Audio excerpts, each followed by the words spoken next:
That's right, you're welcome. Yes, so can you just introduce yourself? Well, my name is Idris Bugaje. I'm the Executive Secretary, National Board for Technical Education. So, on assumption of office, you made mention of 3 point agenda that you want to pursue. One of which is promotion of skills, and the other is to ensure that a new scheme of service is introduced to harmonize with all the things, and then the entities understand. So, where are we on this 3 point? Well, thank you so much. We have moved, I think, quite appreciably in those 3 areas. In the area of skills, we have been advocating for skills, and we are still doing so. It's not easy, of course, changing people's perception, but I think gradually people are now accepting it. And you could see even yesterday there was this book by the Minister of Communications on skills.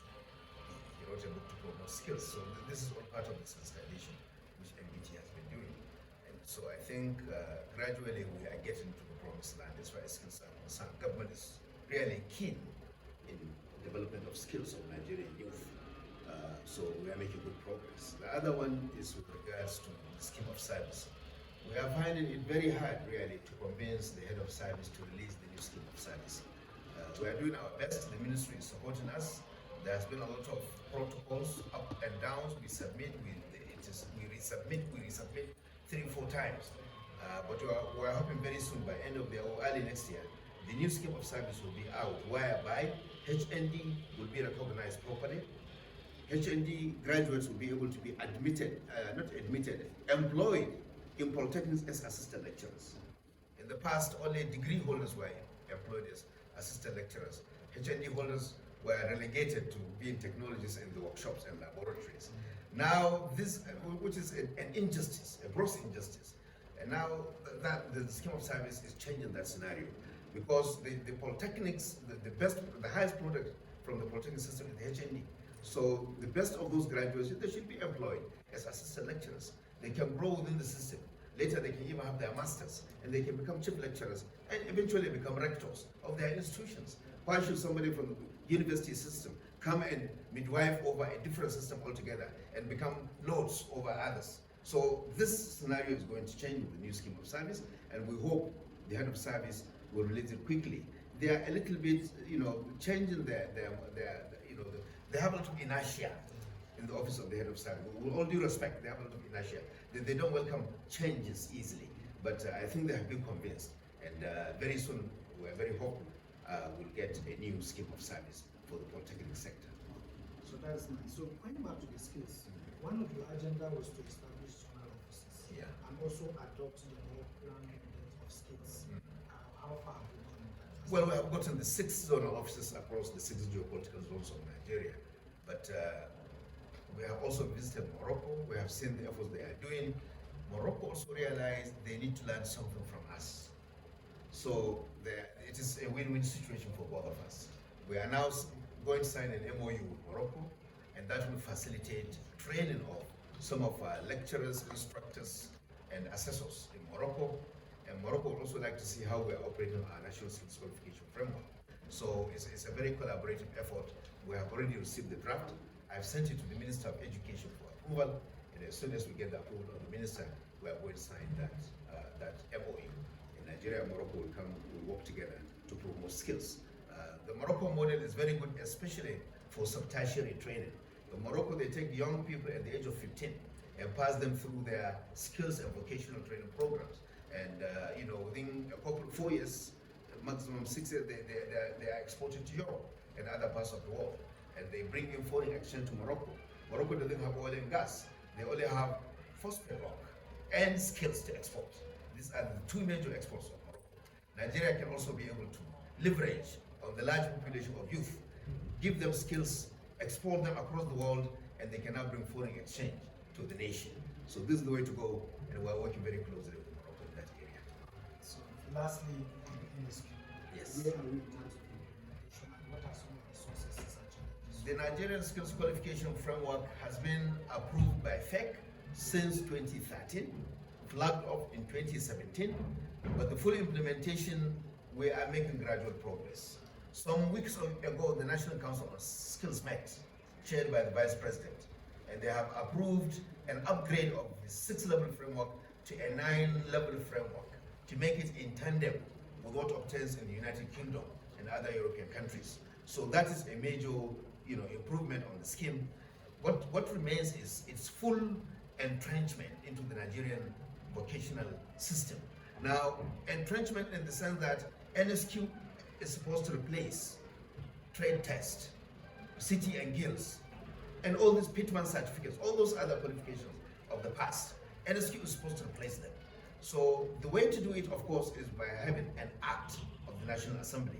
And the Vice President has promised us that within this month of December, November to December, we are going to sit again as National Council on Skills to clear this draft act that we submitted so that it will be sent to the National Assembly.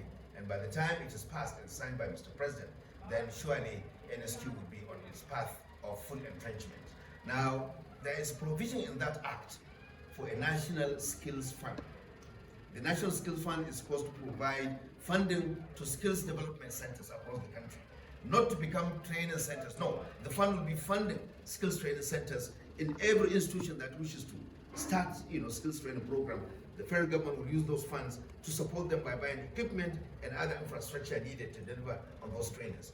The Skills Fund will also provide effective training of students under what they call the SIOS program. Students are supposed to be going to industries really for training. But today that mandate has been abandoned by the Industrial Training Fund. The Industrial Training Fund has become trainers. Instead of facilitating training of the students, they have become training centers themselves, which is an aberration. So for that reason, the National Skills Fund provided in that act will also support students and staff in industrial training by giving them the necessary allowances. And this will be a major, milestone in the development of skills in Nigeria. So how many training centers have actually came to the NSQ so far? I know Catholic, Pateka, how many of such? We have quite a large number. It's difficult to give you the statistics accurately now. Number one, we have asked every polytechnic to start NSQ training. By 2023, no polytechnic will be accredited for any diploma program or higher national diploma program if they do not have, an NSQ training center. But I will inform you that there are about 13, 14 sector skill councils, and many of them are already running NSQ programs, especially the construction sector skill councils, the welding sector skills, welding and fabrication sector skill council. They are already implementing it in several institutions and agencies across the country. So the number is close to 100, but we need to grow that number to run into thousands. Because as we speak now, there is not less than 8,000 ad hoc skills training centers in the country without certification. That's the challenge. So by the time we bring them on board, by the time we give them, the NSQ, now they will be able to give certificates that will be recognized across the world. So we are trying to get them, on board. There are close to 8,300. Those, informal and formal skill centers that are just being run anyhow. We are trying to bring them on stream so that we can strengthen the NSQ with these training centers. Yeah. So you have your time until I said you have some additions to add. Well, that is it. Not much to add. We really appreciate your concern on skills because today skills has become the global currency of labor, and many countries are using skills because knowledge is now the highest capital globally. And with skills, it's not just a question of getting employment for your people. You can see how countries are leveraging on exporting skilled manpower to even attain political power. Today in the United States, you have a sitting vice president who was a migrant from India, skilled migrant from India. In the UK, you have a sitting prime minister who was a skilled migrant from India. India is leveraging a lot of skills, beyond even the economics, even into the political scenario. So Nigeria can even do better if we're able to, empower our youth with skills. We'll be able to dominate the world, if you like, if you want me to put it that way. So skills is a very powerful weapon that can be used really to transform the country and to transform, the position of Nigeria globally. Thank you. We'll continue to give us